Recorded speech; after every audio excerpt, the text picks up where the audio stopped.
Welcome to the Leadership Lab. I'm Karen Riordan, and each week I sit down with business owners and leaders who share their stories behind growth and change. Today, I'm thrilled to have David Heaps of Leadering join me. David, thank you so much for being here. Really happy to see you. How are you doing? I'm great. It's a pleasure. Thank you for having me. It's a pleasure. David, when you look back, what's the moment or experience that you feel was the beginning of your leadership and coaching journey? Years before I actually started, many years before I actually started, I was COO of a mid-sized debt brokerage in Denver, and I think it was 2000 and this would have been about 2006, 2007. And I had about, I don't know, 75-ish employees working for me. And I had a manager come in. He was not performing really well. And I was having a talk with him, and something I said caused a bit of a breakdown in that meeting. And I had something kind of unexpected happen. We were sitting, I wasn't sitting across the desk from him. I had another table and some chairs in the corner of my room, and I came down to, down, over to sit beside him while we talked, because I could tell it was going to be kind of a hard conversation.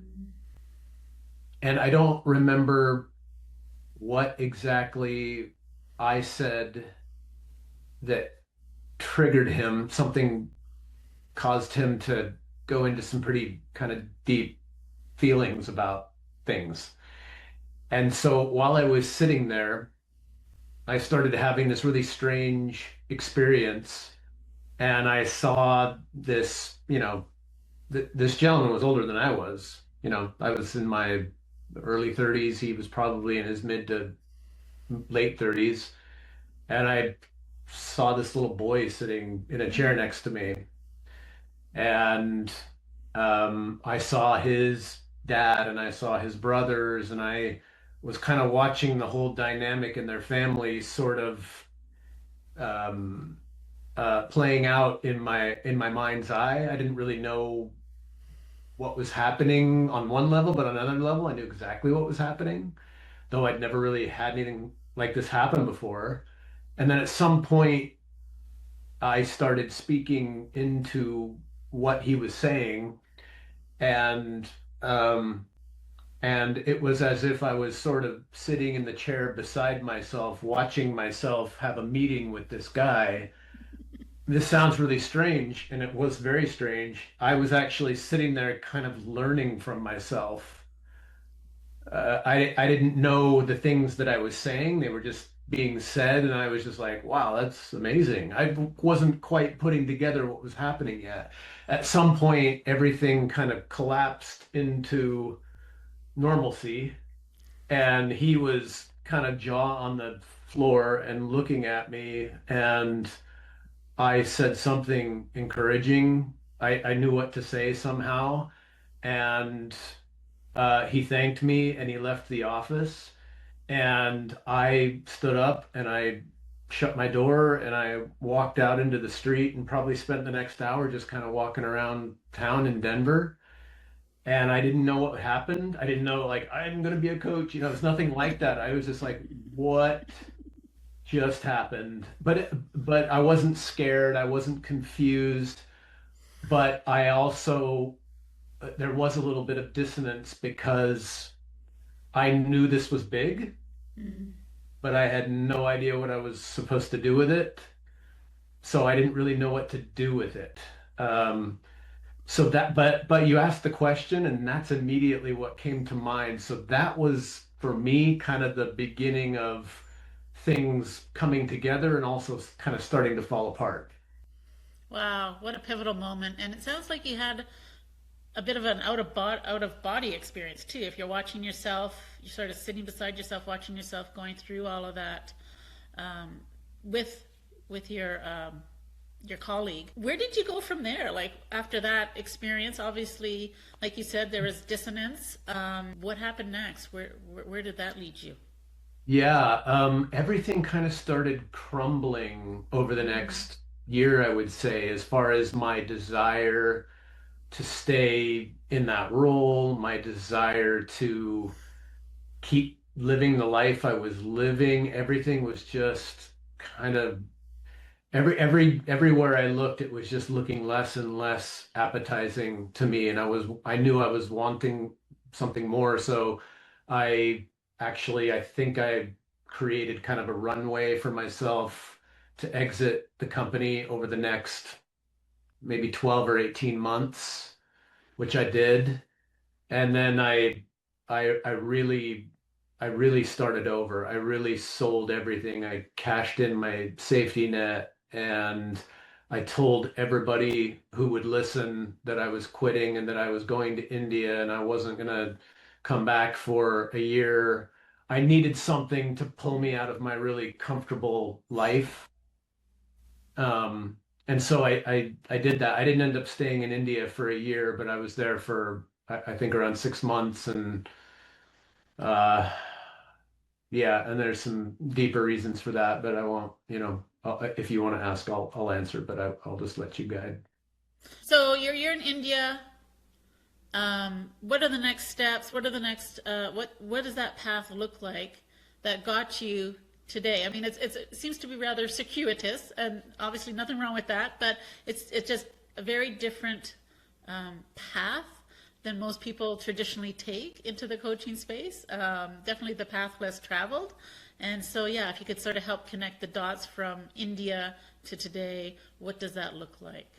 Thank you, thank you. Yeah, India was kind of a symbol for me. That was just a way for me to like let go of life. And I had a an image of dropping myself so far out into the middle of the ocean, no matter which way I swam, I just wouldn't be able to grab on to the edge not if, but when I felt scared. Mm. And so I did that, and I intuitively knew I was going to want to swim back at some point. Made it very difficult for myself to do that. So um, there were a lot of things that I ended up doing after I came back, but I really was wanting to keep myself out of going back and working a job. Mm. Uh, and creating that safety and that security because I knew that there were other things I needed to get in touch with. So I would say from 2008, there's a lot I could say, but I'll just say from 2008 to about 2013, it was it was not clean. It was Mm. messy. It was a lot of it was a lot of bumping and getting bruised and cut and scraped and falling down and getting back up and really trying to figure myself out. I hadn't ever done any therapy. I hadn't been prescribed anything. I hadn't been diagnosed, though I had been depressed deeply for probably 16 years, Mm. maybe before I left. So I had a lot of stuff to get into and figure out. So in 2013, I ended up in Peru Mm. going to visit a shaman that I had found on the internet, of all places. And I went down and spent about 3 weeks with him and had some pretty, not pretty, I had an experience that just kind of brought everything online for me and sort of not sort of, I got to use really precise language here because it instilled a sense of purpose and precision and direction and focus that I had never experienced and put me on a path of an apprenticeship with these people in the Amazon basin. They're called the Shipibo. So it was this shamanic apprenticeship. And so I spent the next 5 years, I would say, in and out of these very long isolation periods in the jungle, where you're not speaking, you don't have contact with people, you're really limiting what you eat to about one meal a day, and you're working with different indigenous plants, Mm. not psychoactive, but do have medicinal and also wisdom contained within them, and it's kind of a long, quiet process to extract and then integrate. that wisdom into your life.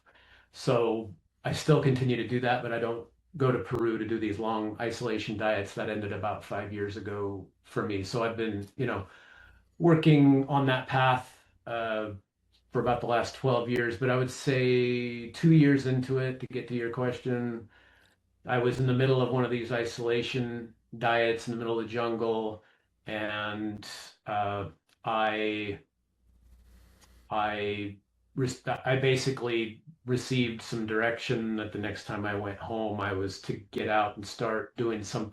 The word coaching wasn't even in my vocabulary. I had no desire to be a coach or nothing like it. Though I knew I was supposed to help people. And so anyway, 2015, I came home.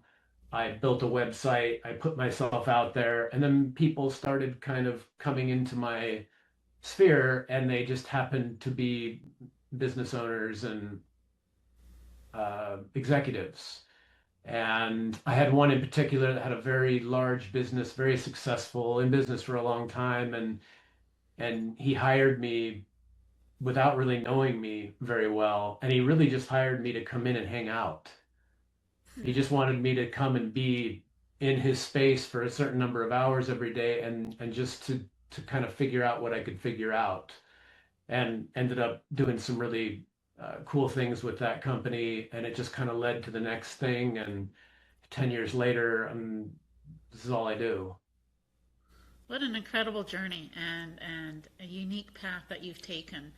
Um, and it must be very rewarding in so many ways. I'm sure there's a lot of, like you said, it was messy. There's a lot of dissonance, but it sounds like you've come to a place and a point where um, the path and the journey is so rewarding for what you're doing and the work you're doing today. Is that correct? Yeah. Yeah. Not a day I don't wake up and just, I can't, I'm just kind of in awe of where I've been and where I am. I don't even know how to reconcile them sometimes. That's an amazing place to be in. So, what's the number one thing you help people with then? The number one thing I help people with, well, I mean, it sounds really broad, but it's not. The I'd say the entry point into the majority of the relationships are just people that are really having, I mean, they're very, first of all, the people that find me are very intelligent. Mm. They're usually really, really educated. They're really high functioning. Um, and they also have differing levels of relationships with, their own minds, anxiety, depression, different things like that. So usually they come to me and they're not able to figure something out. Something keeps reoccurring or happening, or they're preventing themselves in some way from reaching the potential they feel like they should be. So to answer your question, it's really mainly to help them Mm. really steady and focus the relationship with their own inner architecture, their own mind, their emotions, their sensations, their thoughts, how all those things work together so that they can achieve something, or at least get on the path and start working toward self-mastery. You've built a really good foundation for your business, right? You've been at it for about 10 years, 10 plus years. What are you focusing your energy on these days? What does your business look like today? Well, that's kind of a broad question, but for my clients or for me or For you, yeah, for you and your business, and if you want to touch on your clients, sure. But yeah, for you and your business, what does that look like for you? yeah, well, I'll be really transparent right now. I mean, even though I've been doing this for 10 years, the story that I described for you gives you a sense of how unprepared I was to step into the role I mean, no training, no education other than, what I was able to glean through this really intense process. And so one of the things that I would say, I'm answering your question because I'm working through maybe one of my greatest challenges ever now, and that is really grounding and articulating and more importantly, simplifying what I do so that when I present it to people that aren't familiar with me, it's easy for them to step into and sort of feel comfortable and familiar, or at least what I do is inviting to them. Because now I feel like that has been maybe one of my biggest challenges. I can step in and do what I do without any kind of thought about it, but you start turning around and talking about, ask me what, talk about what you do. And this is one of the reasons I'm even on your podcast. I've said no to them for years. And I, about a year ago, realized like I really need to start talking to people. I really need to start talking about what I do. I need to get better at this because I'm terrible at talking about this. And so this is an exercise of me stepping into and doing something that is actually very uncomfortable for me, talking about it, and it's helping me articulate what it is that I do so that I can make it easier for people to engage with me. That's really kind of my prime focus right now. So marketing. Marketing.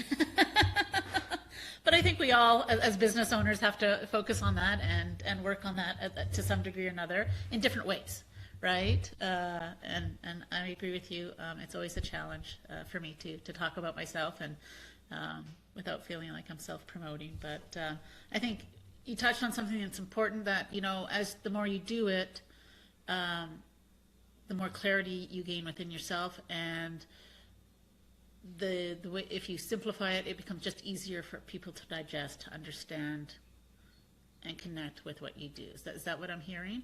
Yeah, and what I'm finding is that, the thing that I'm able to do so easily in my one-on-one coaching is just slip into that flow state and just go.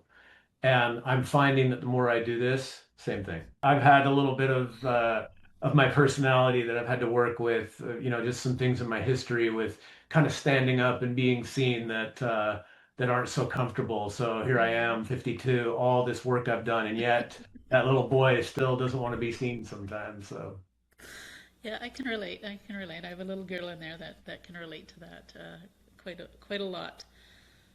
So obviously, you know, no journey is without its curveballs. You've gone through a lot of messy parts.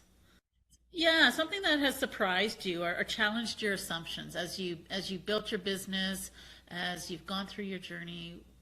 Is there anything that stands out that sort of has challenged your assumptions on something? You thought maybe, oh, I assumed this, and it's like, oh, no, that's not that's not it at all.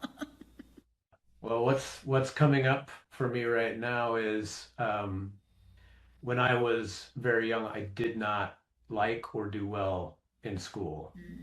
It did not appeal to how I learned. My learning, as you're noticing just through this brief conversation, is kind of messy. Like I need to really get in there and get dirty and bump around and so forth. And that doesn't really go with the model that I was raised with.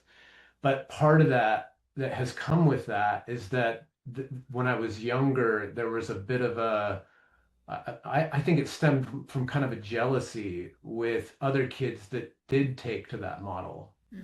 And as I got older and moved into adulthood, I saw these highly successful executive men in particular. I was a bit jealous of them, and I had some pretty rough ideas about who I thought they were, Mm, and I had a lot of judgment, a lot of stories around that. And so, to my surprise, I'm supposed to go out and coach these people, and they start saying yes and agreeing to allowing me to, do my thing with them. And the thing that surprised me, I get a little emotional because the thing I found so quickly is how much I love them. that's They're beautiful. so awesome. They're just so smart and they're so sincere and they just want to do such a good job. And and a lot of the things that I take them into are not easy. And they're so up for it. They're so game. They're so brave. Um, the women in particular, they're just they're fearless when it comes to going down into the below the neck stuff. They are just absolutely fearless. That's So I beautiful. just fell in love with them all. That's amazing. Amazing that they're able to um, you're able to instill such trust in these people that they are willing to go on that journey with you. Um, that's not a small feat, and not everyone has that gift. Um, so so kudos to you for bringing those people along that journey. Um, if you could go back and give yourself advice at an earlier stage, what would that be? I was pretty revolutionary, actually. It wasn't until I was an adult that I even understood it.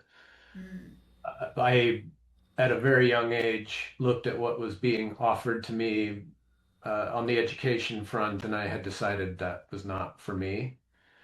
But that also came at a cost because I think I felt like I was dumb for many, many mm, years. Uh, and I was really afraid to graduate and just leave school, the safety of school, because I was really afraid of what I was going to find. I just like, wow, if this is how you do it, I'm not good at this. That type of thinking. And I think I would have found that little guy and just said, no, no, you're right. Just, you're not stupid. You just learn differently and just, make eye contact with what that is for you and go into it, commit to it and just go for it. You don't have to worry about this comparison and feeling like you're less than. And I only say that because you asked the question, so I'm giving you an answer because I'm really grateful for the way it all unfolded because it shaped the path that I that I'm walking on, and here I am, and I just wouldn't change, one thing. no, I agree. Everything that happens in our life shapes us. Um, and I think the assumption is that if we changed it, things would be better than they are today. And we don't necessarily know that, right? That's not necessarily the truth. So yeah. So I mean, you've gone through so much in your journey, and you've learned so much, and you have so much wisdom inside of you. What's next for you? Where do you see yourself going for yourself personally, and also where do you want to take your business? Well, my business is really dependent on me and the work I'm doing with myself. So right now, my focus is, like I said, really articulating and making it easy for people Mm, to engage. And also, I know I need to get out and do more on the public stage. And so right now, I'm trying to figure out what that needs to look mm, like. As far as where I want to go with the business, right now, I'm just looking at building my business. If I can get it about 25-30% better, bigger than it is right now. I really love the one-on-one coaching. I'm not looking to mm, scale or create a product that works when I'm not. I understand that's, all that's very smart. It's just not where my interest lies. And then I have these small executive peer groups, and I want to continue to build those, do those. And I am, very committed to this process of working with different plants mm, through the shamanic work that I've been doing.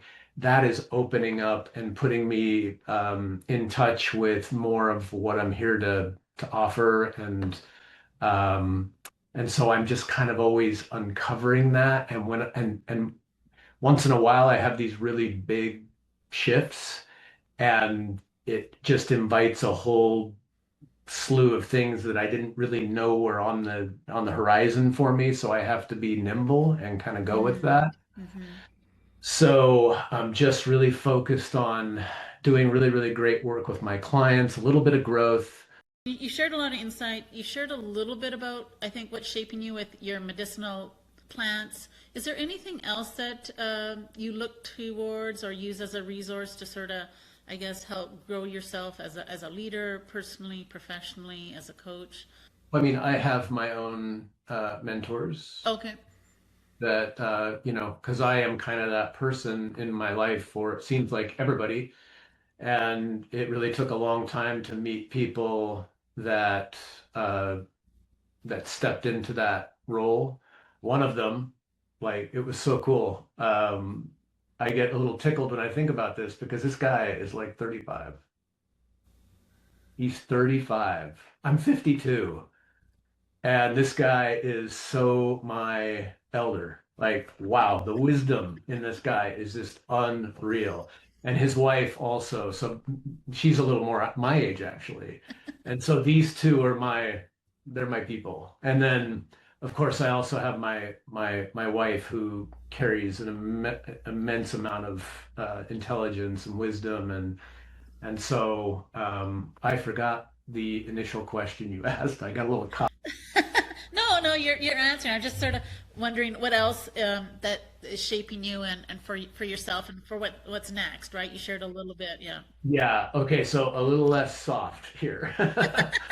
No, no, that no, it's all good. It's all good. No, no, something that has absolutely got my a really good portion of my attention and just I'm having a ton of fun and it's also a little overwhelming at the same time because my mind is so interested is everything that's going on with AI. Mm, And so, really learning more about that all the time. I dedicate time, probably almost every day, to learn more about how I can use that more effectively. And also, I'm really interested and have been helping my clients pull that into their strategic decision making because a lot of them, well, not a lot of them, but some of them have their heels dug in a little bit.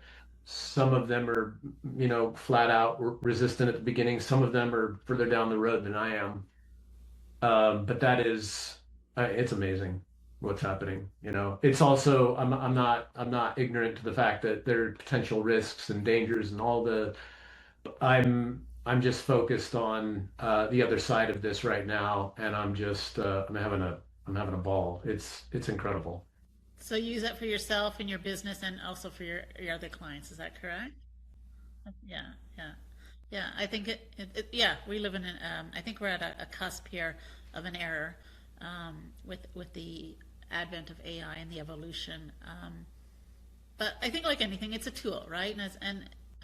As any tool, there's always sort of wise or good ways to use it, and maybe not so wise, and maybe not so good ways to use it, right? Right. So I mean, yeah, I agree. I think AI is really enriches, can enrich your life at many levels, for sure, for sure. David, you've shared so much with us today. Before we wrap up, I'd love to leave listeners with one takeaway. For people who are navigating change in their life, what is one piece of advice that you would give them, especially if they're in the position of a leader or a business owner? What's one piece of advice you would give them? Mm. I guess the constant advice or the constant mantra I'm using with all my clients all the time um, is, trust yourself. Mm, That is that is the maybe the truest thing I can say to anybody.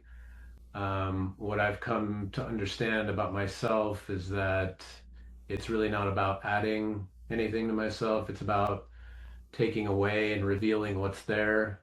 And the more I do that, and the more I allow that to be the case, the more I've come into alignment with what I'm here to express, and just I've felt happier and more joyful and expressive, and I do better work with my clients, and they realize greater successes the more they can sink into trusting themselves, whatever that means for them. So that is kind of it, beginning and end for me. Just you gotta always work on greater trust within yourself.